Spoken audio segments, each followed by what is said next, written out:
In this video, we will study about voice, a very common chapter. I hope you will have studied it and you also have studied it in your previous classes about voice. What is voice? Voice is nothing but only is the form of verb that shows about the subject, where the subject is the doer of the action or the receiver of the action. Voice क्या है? Voice sentence में verb का जो form है वो ये बताता है कि सब्जेक्ट अर्थात जो जिसके बारे में कुछ कहा गया है, समथिंग इज टोल्ड अबाउट हुम, दैट इज सब्जेक्ट. जिसके बारे में, जैसे राम इज प्लेइंग, राम के बारे में कहा गया है तो राम इज द सब्जेक्ट. तो सब्जेक्ट जो होता है, when the subject is the doer of action in the sentence, the sentence is said to be in active voice. कहता है सेंटेंस इज, ये दो तरह का वॉइस है, एक एक्टिव वॉइस, दूसरा पैसिव वॉइस. तो एक्टिव वॉइस के लिए है कि a sentence is said to be in active voice when the form of verb shows that subject is the doer of the action. काम को करना डायरेक्टली सब्जेक्ट कर रहा है तो वो एक्टिव वॉइस है. एक्टिव वॉइस तब कहा जाएगा किसी सेंटेंस को कि वो एक्टिव वॉइस में है जब उसका सब्जेक्ट डायरेक्टली किसी काम को कर रहा होता है, करता है या किया है, इस प्रकार का. जैसे boys are playing football, here boys is the subject, playing is the main verb and the action of playing it is done by the subject directly. ये एक्टिव वॉइस है क्योंकि सब्जेक्ट बॉयज है और खेलने का काम डायरेक्टली बॉयज कर रहा है. सेंटेंस में वर्ब का फॉर्म ये शो कर रहा है कि लड़का खेल रहा है, लड़के खेल रहे हैं. इट मीन्स वो जो बॉयज है वो directly they are the doer, boys are the doer of the action. तो ये एक्टिव वॉइस में है. लेकिन यही अगर हम कहें कि football is being played by the boys, football is being played by the boys, अगर ऐसा कहते हैं कि फुटबॉल लड़कों के द्वारा खेला जा रहा है, it seems that the subject has become the receiver. Example मैंने दिया है कि Raju teaches, here Raju directly is the doer of the action. Teaching का काम हो रहा है, कर कौन रहा है? राजू कर रहा है. सब ये सब्जेक्ट डूअर है, ये एक्टिव वॉइस है. और राजू इज टाउट, राजू को पढ़ाया जाता है, तो here Raju is the receiver, subject जो है वो रिसीवर हो गया है. या कोई और पढ़ा रहा है, राजू को पढ़ाया जा रहा है. तो इसका मतलब होता है कि ये पैसिव वॉइस है, because in this very sentence you see that the subject has become receiver of the action. तो जिस सेंटेंस में सब्जेक्ट डायरेक्टली डूअर होता है, करने वाला होता है, वो एक्टिव वॉइस, जैसे राजू टीचे एक्टिव वॉइस, और राजू इज टाउट यहाँ पर रिसीवर टू द एक्शन, ये एक्शन का रिसीवर बन जाता है. उस काम का असर उस पर हो रहा है, ऐसा लगता है कि काम जो किया जा रहा है उसके लिए किया जा रहा है. तो ऐसे में वो सेंटेंस कहलाता है पैसिव वॉइस में.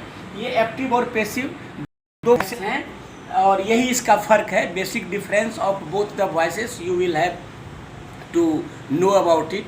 आपको जानना होगा इसको और फिर आप सेंटेंस को पहचानेंगे. Some rules are there, if you follow them from its active in its passive form.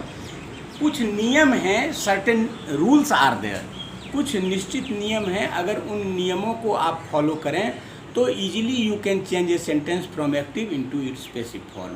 किसी भी सेंटेंस को आराम से, आसानी से, बहुत स्मूथली आप उसको एक्टिव से पैसिव फॉर्म में चेंज कर सकते हैं. अब हम उस रूल्स की चर्चा करेंगे. On the basis of tense, first of all we should know on the basis of tense how a sentence can be change. Tense के आधार पर आप किसी सेंटेंस को कैसे चेंज कर सकते हैं, पहले हम इसको देखेंगे. You know very well that there are three kinds of tenses. They are present, past and future.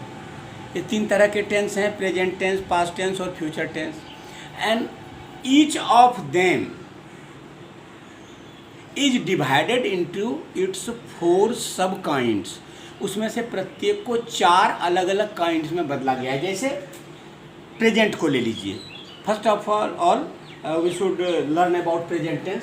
Present tense को देखते हैं तो क्या है कि सिंपल प्रेजेंट। पिछले वीडियो में आपने टेंस के बारे में सीखा है। एक बात मैं यहाँ और भी बता दूँ कि वैसे स्टूडेंट जिनको टेंस का बेसिक कंसेप्ट क्लियर नहीं है वॉइस में, उनके लिए परेशानी होगी।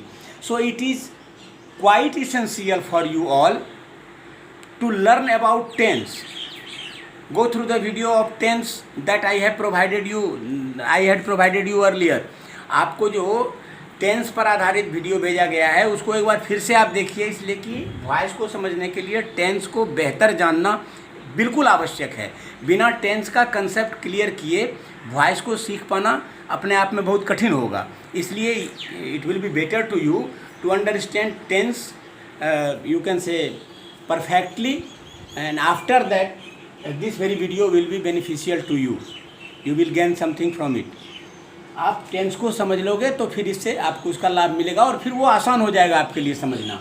जैसे मैं बता रहा था कि प्रेजेंट टेंस में, प्रेजेंट में 4 फॉर्म है उसके।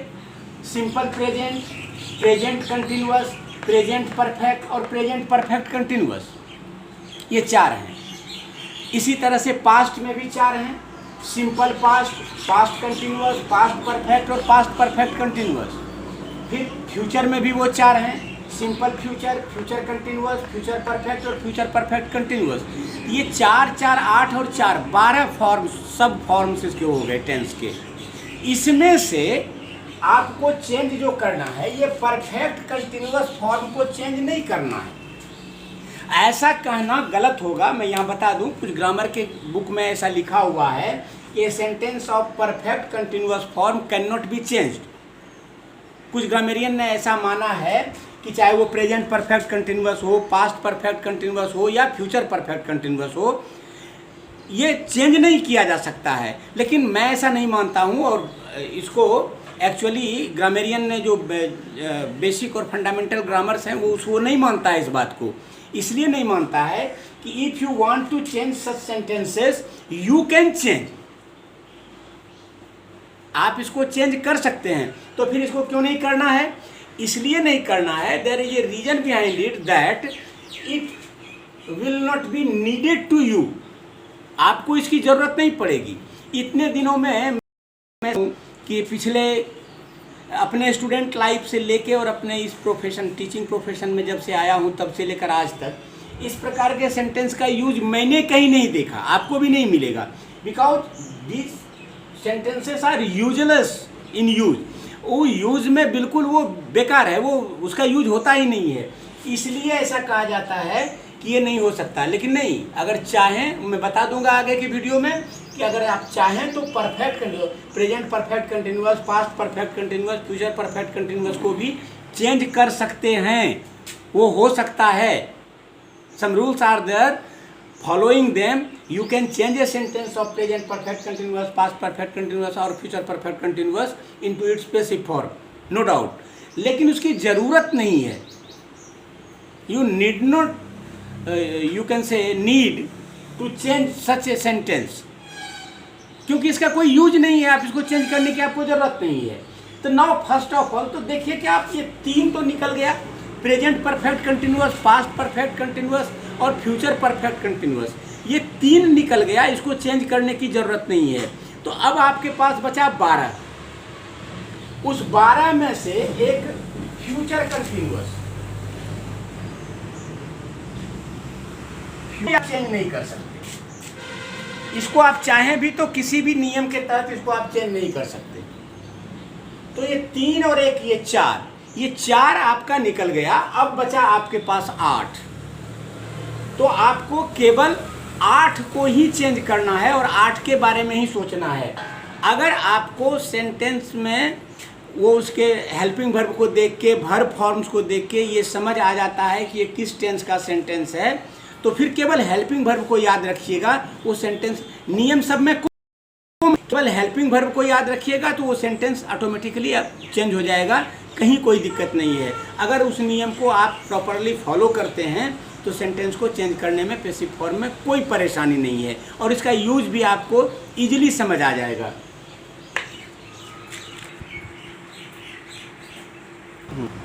Now the first one that is simple present tense. अब सिंपल प्रेजेंट टेंस में आप देखिए कि चेंज कैसे करते हैं। हमने पहले ही कहा आपसे कि कुछ कॉमन रूल्स हैं, कुछ सामान्य नियम हैं, आप अगर उसको याद रखेंगे तो फिर किसी भी सेंटेंस को वो सब में लागू होता है। In general it will be used. In general वो किसी भी टेंस का सेंटेंस हो, किसी प्रकार का सेंटेंस हो, वो किसी भी टेंस पर आधारित जब सेंटेंस होगा और आप उसको चेंज करेंगे तो वो सब पर वो रूल लागू होगा। याद क्या रखना है? याद रखना है कि सिंपल प्रेजेंट टेंस में जो एक्टिव वॉइस होता है, एक्टिव वॉइस के सेंटेंस का डू या डज हेल्पिंग वर्ब होता है। जैसे आई राइट ए लेटर तो I do not write a letter, he writes a letter, he does not write a letter, do I write a letter, does he write a letter. इस प्रकार से do या does का कहीं अगर प्रयोग helping verb के रूप में हुआ है पहली बार, तो हम मान लेंगे कि वो सेंटेंस सिंपल प्रेजेंट टेंस का है। ये identification of the tense it is must.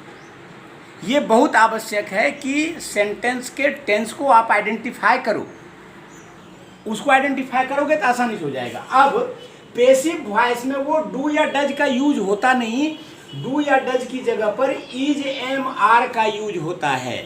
दो बातें ध्यान में रखनी है कि एक्टिव वॉइस में सेंटेंस है, डू डज हेल्पिंग वर्ब के रूप में आया है, वो पैसिव वॉइस में डू डज नहीं रहेगा, पैसिव वॉइस में इज एम आर का यूज होगा।